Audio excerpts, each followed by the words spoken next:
Hello everyone. अगर मैं आपसे पूछूं कि रोजालिंड ने अपने आप को कैसे डिस्ग्यूज किया था, वो प्ले में क्या कर रही थी, अगर मैं आपसे पूछूं वियोला प्ले में और अनदर रोल कौन सा प्ले कर रही थी, जूलिया अनदर कौन सा रोल प्ले कर रही थी the two gentle of Verona में, तो क्या आपको पता है?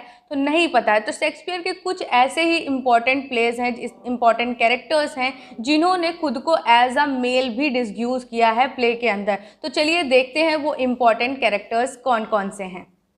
सो फर्स्ट जो कैरेक्टर आपको मिलेगा जिसने अपने आप को एज अ डिस्ग्यूज किया था मेल, तो वो है वियोला। वियोला का जो कैरेक्टर यहाँ पे आपको मिलेगा, उसने वो आपको 12th नाइट में मिलेगा। उसने अपने आप को सिसेरियो के तौर पे डिस्ग्यूज किया था जब इसका शिवरेक हो जाता है और इसके मतलब भाई के साथ ये बिछड़ जाती है, तो इसने अपने आप को एज अ सिसेरियो डिस्ग्यूज कर लिया था और ऑर्सिनो के कोर्ट में एज अ पेज ये रहने लगी थी, सर्विस करने लगी थी। दूसरा कैरेक्टर जो है वो है रोजालिंड का। रोजालिंड का कैरेक्टर है एज यू लाइक इट में, और एज यू लाइक इट में जब क्या होता है, इसको मतलब कोर्ट में सेफ नहीं फील होता, डेंजर फील होता है, तो ये फॉरेस्ट ऑफ आर्डन में सेफली रहने के लिए गैनी मीड जो है, गैनी मीड नाम के मेल का कैरेक्टर ये मतलब उसमें डिस्ग्यूज कर लेती है अपने आप को। पोर्सिया ये हमारा थर्ड कैरेक्टर है, बहुत इंपॉर्टेंट कैरेक्टर है द मर्चेंट ऑफ वेनिस में। और जब आपको वहां पे कोर्ट सीन दिखता है तो उसमें एज अ मेल लॉयर जो है वो पोर्सिया ही बन के आती है एंटोनियो को सेव करने के लिए।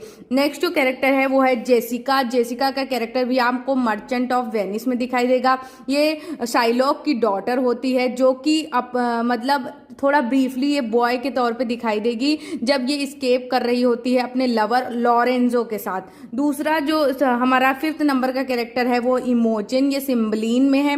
ये अपने जो बैनिस्ड हस्बैंड को ढूंढने के लिए, पोस्थ्यूमस जिसका नाम होता है, उसको ढूंढने के लिए एज अ फिडेल नाम होता है जब ये एज अ मेल खुद को डिस्ग्यूज करती है। नेक्स्ट जो कैरेक्टर है वो है जूलिया।